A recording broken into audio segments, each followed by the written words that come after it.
आज दुनिया में हर कोई किसी ना किसी परेशानी से जूझ रहा है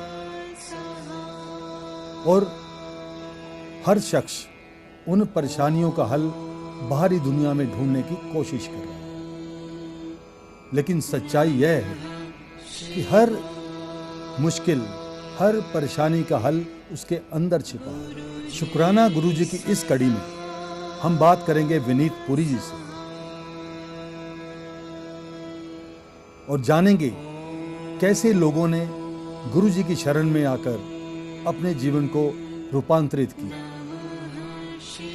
विनीत पुरी। सबसे पहले तो आप सबको जय गुरु जी।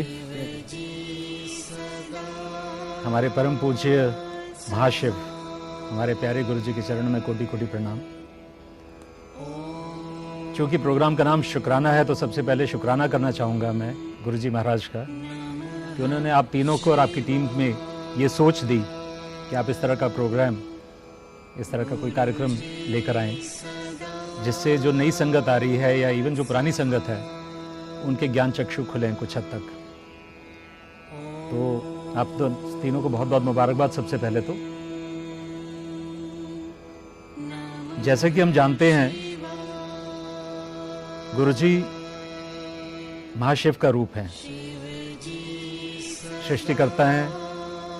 उन्होंने पूरा जो संचालन है इस पृथ्वी का या यूं कहिए कि ब्रह्मांड का वो अपने हाथ में रखा हुआ है। और हम जितने भी प्राणी आज यहाँ पर हैं वो हम जो कुछ भी कर रहे हैं वो सब उनकी मर्जी से कर रहे हैं। इनफैक्ट जो चीज़ आज हो रही है, आज ये कार्यक्रम भी जो हो रहा है, जो समीकरण इसका बना है वो उनकी मर्जी के बिना नहीं बना है। तो पहले तो गुरु जी महाराज का शुक्राना और आप लोगों का शुक्राना मुझे अपने सेट पे बुलाने का।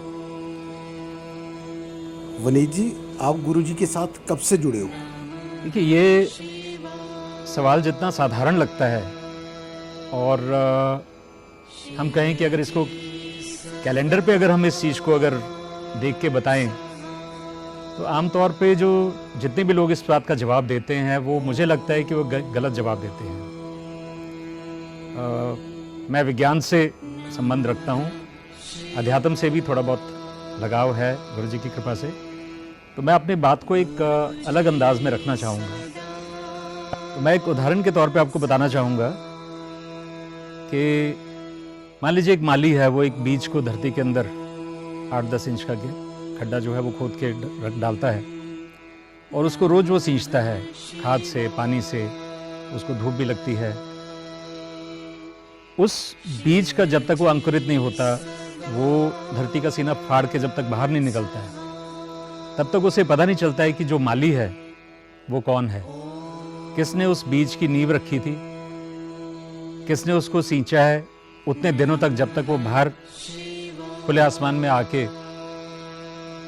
देखता नहीं है कि मुझे सींचने वाला या मुझे बोने वाला कौन है। मसलन तौर अगर हम इसी तरह से अगर हम बात करें अपने धर्म के बारे में या हमारे जो शास्त्रों में लिखा गया जिस तरह से कि मनुष्य अपना जो रूप है वो बदलता है, शरीर बदलता है, मगर आत्मा जो है उसकी वो अमर है। वो एक शरीर से दूसरे शरीर में प्रवेश करती है और उस आत्मा का जो संचालन है, उसको जो सींचा जा रहा है वो न जाने कितने बरसों से सींचा जा रहा है। और वो माली कौन है? जैसे सुरेश जी ने अभी वार्तालाप शुरू करते हुए बोला कि हम अपने सवालों के जवाब बाहरी दुनिया में ढूंढते हैं, मगर जवाब हमारे अंदर है। जिस दिन ये सोच आपके अंदर आ जाती है कि आपको सींचने वाला कौन है, आपका माली कौन है, उस दिन आपको इस बात का ज्ञान होता है, सिर्फ मात्र ज्ञान होता है। मैं कहना चाहूँगा कि कौन आपका संरक्षण कर रहा है, मगर वो तो कई बरसों से कर रहे हैं। इसलिए ये कह पाना कि फलां तारीख से गुरुजी ने मेरा हाथ थामा या गुरुजी ने मुझे अपने आश्रम में लिया या गुरुजी ने मेरे जीवन का निर्वाह करना शुरू किया, मुझे लगता है कि ये एक सही जवाब नहीं होगा बताना। शायद हम सब के लिए ये एक अचंभे की बात होगी अगर मैं कहूँगा कि शायद सैकड़ों बरसों से गुरुजी ने अपना आशीर्वाद हम सबके ऊपर रखा हुआ है और हमें अपने साथ जोड़ के रखा हुआ है। हाँ, हमारे ज्ञान चक्षु तब खुले हैं जब हमने उनके दर्शन किए या उनके स्वरूप के दर्शन किए, उस दिन हमें इस बात का शायद एहसास हुआ कि ये हमारे मालिक हैं, ये सृष्टिकर्ता हैं, सृष्टि के रचयिता हैं। तो वो तारीख शायद आप अगर पूछना चाहें तो मैं बता सकता हूँ कि तो 2019 मार्च की बात है ये,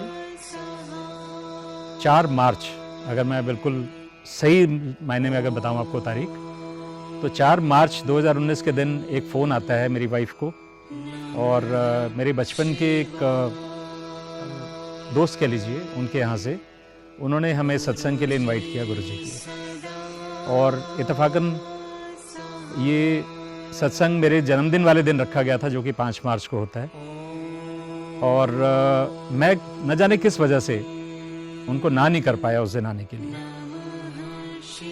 तो पहला दिन जो था मेरा, जब मैंने गुरुजी के स्वरूप के दर्शन किए, जैसे हम कह सकते हैं, वो 5 मार्च 2019 को हुए। और उस दिन मैं सत्संग में वहाँ पे गया, जिस तरह से सब लोग आते हैं, आप सब जाते हैं सत्संग में। तो मैं जब पहुँचा वहाँ पे, मुझे गुरुजी के बारे में ज्ञान नहीं था। तो संगत बैठी हुई थी, सब वहाँ पे गद्दी लगी हुई थी, और थोड़ी देर में वेलकम बैंड गुरुजी का जो है वो बजाया गया। सब लोग खड़े हो गए, गुरुजी का स्वागत हुआ। उसके बाद में बैठ के शब्द चले, तकरीबन 2 घंटे का शब्द जो है वो सुनने को मिले। मगर वहाँ बैठे बैठे, चूंकि मैं अनजान था, गुरुजी के बारे में मैं जानता नहीं था, मुझे लगता था मुझको ये खाली गद्दी है, वहाँ पे शब्द चल रहे हैं, इतनी अच्छी संगत आई हुई है, और ये गुरु महाराज जो हैं वो अभी तक पधारे नहीं हैं। तो मन में एक ये बात आई कि ये गुरु ना सब ऐसे ही होते हैं, इतनी अच्छी संगत को, बेचारों को इंतज़ार करवा रहे हैं वहाँ पे, और खुद टाइम पे पहुँचे नहीं हैं। शब्द सुनने के बाद में आरती हुई, आरती होने के बाद में लंगर प्रसाद बटा, वो सब ग्रहण करने लगे। तो मैंने भी देखा देखी में खाना शुरू कर दिया, और मैं सोचूं देखो सब कुछ हो गया, मगर गुरुजी अभी तक नहीं आए। अनजान था, गुरुजी माफ़ करें, जानता नहीं था, मैं अज्ञानी था उस समय कि गुरुजी तो साक्षात वहाँ पे विराजमान थे। इस बात का मुझे इल्म तब हुआ जब मैंने अपनी जो मेरी सहपाठिका थी, जिनके यहाँ मैं आमंत्रित था, उनसे जब बात हुई तो उन्होंने मुझे गुरुजी के बारे में बताया, और ये पता चला कि गुरुजी जो हैं वो अपना चोला वो त्याग चुके हैं। रात गई बात गई, 2020 आया, और हमारे यहाँ एक रवायत थी कि मेरे जन्मदिन पे अक्सर घर में बहुत बड़ी पार्टी होती थी, सभी दोस्तों को बुलाया जाता था। जिस तरह से हम सब भोग विलास करते हैं, खाना पीना सब कुछ चलता है, वो सब होता रहा। मगर उस दिन क्या हुआ कि मेरी वाइफ के मन में पता नहीं क्या ख्याल था, मुझे अचानक से ऐसी पूछती है, इस बार आपका बर्थडे कुछ अलग तरीके से करें। तो मुझे लगा शायद पिकनिक पे ले जाना चाह रहे होंगे सबको, या कहीं बाहर, क्योंकि उन दिनों कुछ रिस्ट्रिक्शंस भी थी कोविड की वजह से। तो शायद इनका मन है कि कहीं हम ओपन में जाके, कहीं खुले उसमें जाके कहीं पिकनिक करें बर्थडे पे। मैंने कहा ज़रूर, कोई क्यों नहीं। तो कहने लगी हम गुरुजी का सत्संग करें। दिस वॉज लीस्ट एक्सपेक्टेड, मतलब मुझे इस बात का बिल्कुल भी इल्म नहीं था कि वो इस तरह की कोई फरमाइश रखेंगी, और पता नहीं क्या वजह थी कि मुझसे ना भी नहीं कही गई।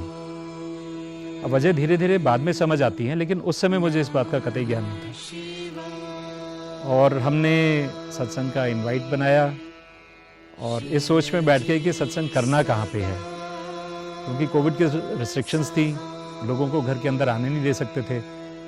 तो सोचा कि बाहर लॉन में कर लेंगे, खुले में हो जाएगा, किसी को कोई परेशानी नहीं होगी आके बैठने में।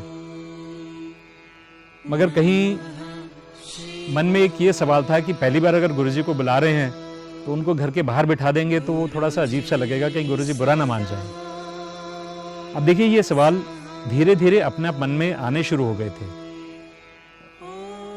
कि जब आप एक चीज को सोचते हैं, एक आपने नींव रखी, एक बीज गुरुजी ने जब आपके मन में डाल दिया इस बात का कि उनके यहाँ सत्संग आपके घर में होना है, तो आप उसके बारे में सोचने लग पड़ते हैं अपने आप ही, एंड इट इज ऑटोमेटिक।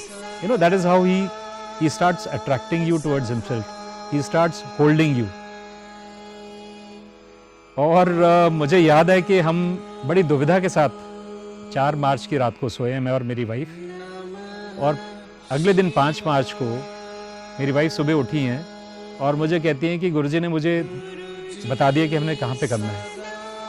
इनका कहाँ पे? कहती मैं रात को सोई हुई थी तो मुझे सपना आया कि मैं उठ के घर से बाहर निकली हूँ, ड्राइंग रूम से बाहर निकली हूँ और सामने लॉन में मैंने देखा है, लॉन में हमने अपने एक गज़ीबो बनाया हुआ था जहाँ पे अक्सर कोविड की वजह से हम लोग बाहर बैठते थे पूरी फैमिली। तो मैंने देखा कि गुरुजी वहाँ पे सोफे पे बैठे हुए हैं और एक साइड पोज है उनका, जो उनके स्वरूप बहुत ही आप सबने देखे होंगे, उनमें से एक पोज है उनका जो साइड पोज है, तो उसी पोज में गुरुजी बैठे हुए हैं वहाँ पे और वो मुस्कुरा रहे हैं। तो वो कहते हैं मुझे मेरे सवालों का जो मेरे इस सवाल को तो जवाब मिल गया, एक इंडिकेशन दे दिया गुरुजी ने कि सत्संग जो है वो बाहर होना चाहिए लॉन में। हम उस तैयारी में लग गए।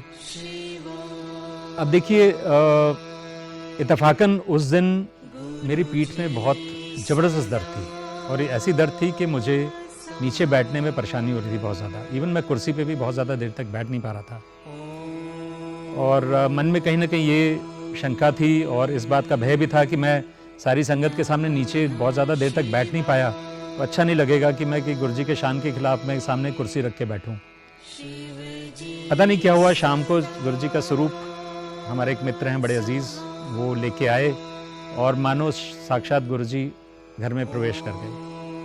उनको हमने वहाँ पे विराजा, जहाँ हमने उनका स्थान बनाया हुआ था, जब वो आके वहाँ पे बैठ गए, उसके बाद में जब सत्संग शुरू हुआ तो जोत जलाने के बाद मैं धरती पे मैंने आसन लगाया और मैं बैठ गया। जिस वक्त बैठा बहुत दर्द हुई पीठ में, मगर मुझे ये था कि नहीं, मैं ऊपर नहीं बैठूंगा, नीचे बैठ के सत्संग सुनूंगा। शब्द चलने शुरू हुए, ध्यान गुरुजी की तरफ आकर्षित होता रहा धीरे धीरे और जब मेरे को आरती के लिए उठाया गया तो मैं तुरंत उठ गया, खड़ा हुआ वहां से अपनी जगह से। आरती हुई, लंगर प्रसाद बरताया, सब कुछ हो गया। रात को जब सोने लगा मुझे अचानक से ख्याल आया कि मेरे पीठ में इतने दिनों से जो दर्द हो रही थी वो दर्द अचानक से गायब हो गई। अब ये वही बात आ जाती है कि फिर हमारा सब दिमाग जो है वो बड़ा एक सवालिया प्रश्न चिन्ह जो है अपने सामने खड़ा कर देता है कि शायद वो बैठने से कोई किसी तरह की कोई थेरेपी हो गई होगी या कुछ और हुआ होगा, जिस वजह से शायद कोई नस जो है वो अपनी जगह से निकल गई जहां वो दबी हुई थी और वो दर्द ठीक हो गई। तो ये गुरुजी का जो पहला एक अंश था वो हमारे अंदर, मैं समझता हूं कि 5 मार्च 2020 को पड़ा। इसके बाद